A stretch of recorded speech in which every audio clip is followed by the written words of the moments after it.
Well, good afternoon and thank you for joining us as we jumpstart a brand new week. I'm Jurnee Taylor. We're going to bring meteorologist Simone Thomas in for what we're coming off an amazing weekend, but we kind of have to remember that weekend because we're looking for some thunderstorms coming in soon, right? Yeah, if you were following along with me through the weekend, I was telling you wanted to take advantage of that sunshine while it's stuck around, because as we get into this work week, we've got a pretty active weather pattern that we're tracking. Here's a quick check-in of regional satellite and radar. That big H off to our southeast and that big L off to our northwest. We're kind of wedged in the middle of that, which is giving us some breezy winds today. Winds gusting up to 15 miles an hour through the day. Some of that rain you see moving through portions of North Texas and South Oklahoma could creep in to western Arkansas today, but the big trend throughout the day today is going to be this cloud cover, as you see most of the state dealing with cloudy skies. As we continue into the evening hours, we could see some isolated to spotty rain covers as some of that rain starts to move into western Arkansas, but for the most part we'll be staying dry today. Mostly cloudy and breezy is the main story, with those highs climbing to the upper 70s. Now, we won't be staying dry for much longer. Some rain is on the way that we need to talk about, so stick around for that full forecast.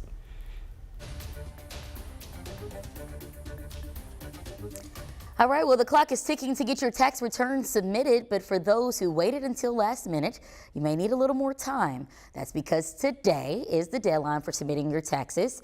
If you need to buy yourself some more time, you can do so by filing for an extension, which will give you until October 15th. Even still, experts warn that if you keep waiting, you could face harsh penalties. 5% penalty per month as long as you're late. It maxes out, of course, right? The failure to file penalty is indeed a big penalty, so you want to try to avoid that at all costs. Tax filing may not be the easiest, which is why you should give yourself extra time to avoid common mistakes. Now, for those who have already submitted and are still waiting to receive their returns, the state asks that you remain patient. Experts say it's the time of year where scammers use other people's information to get cash, so they're cracking down on any instances of fraud with the main goal of keeping you protected.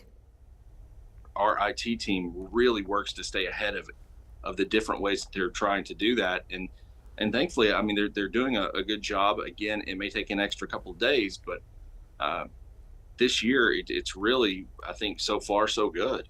Hardin says he believes his team will catch any cases of fraud before you fall victim.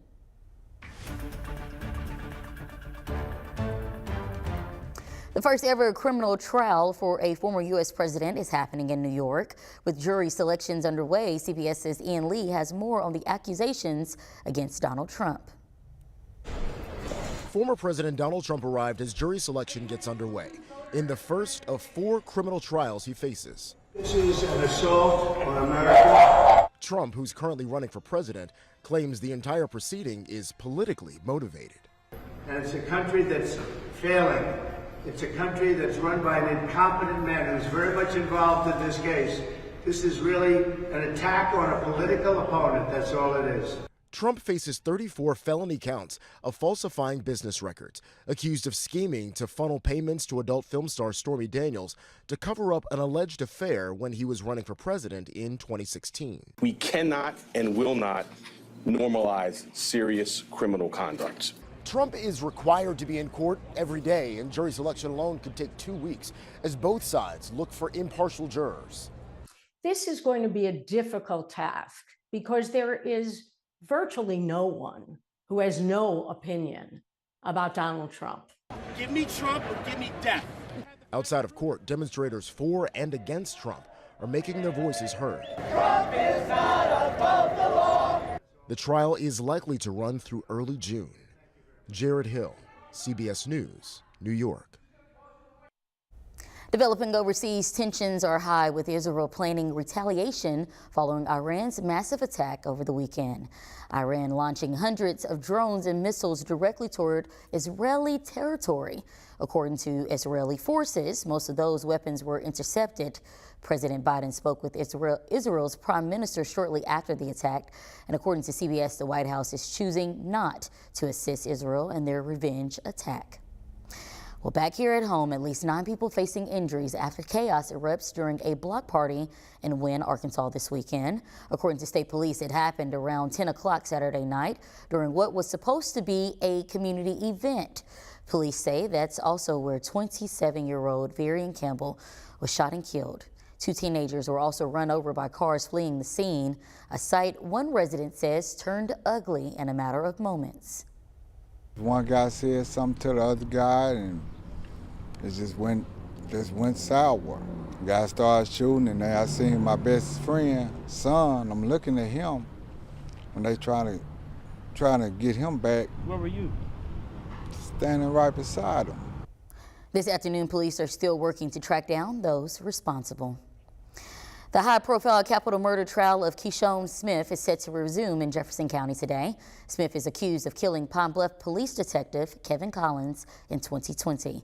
Smith faces life without parole and, if convicted, of capital murder, along with battery charges for shooting another officer. And Lone Oak's chief of police is set to step down at the end of the week to take a job with the Attorney General's office. Matt Edwards making that announcement to City Council last week after leading the Lone Oak Police Department for the past 4 years.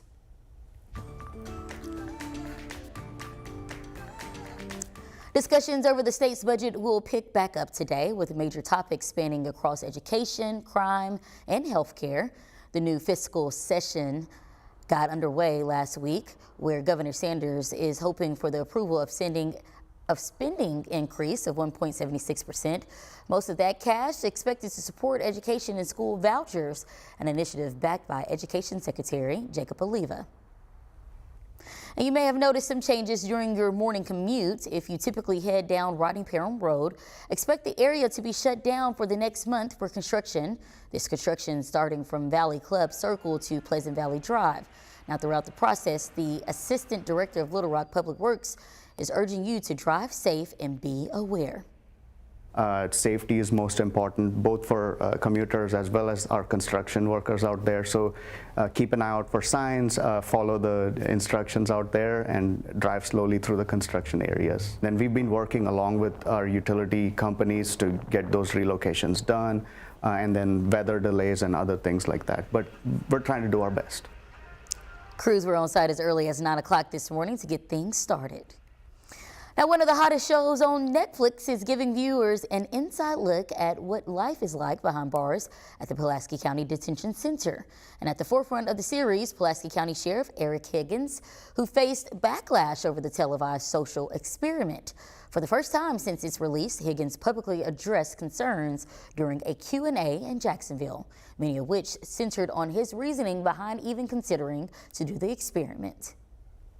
I see the desire to do right, the desire to be a part of our community and to be accepted. We can't just be mad at them for life. The series follows 46 inmates left to guard themselves unsupervised. All 8 episodes are now available on Netflix. It's decision day for female basketball athletes. After the break, a look at some of the top picks ahead of today's WNBA draft. And we've got an active week in the forecast for Central Arkansas. We're going to be talking about that Tuesday timeline coming up after this break.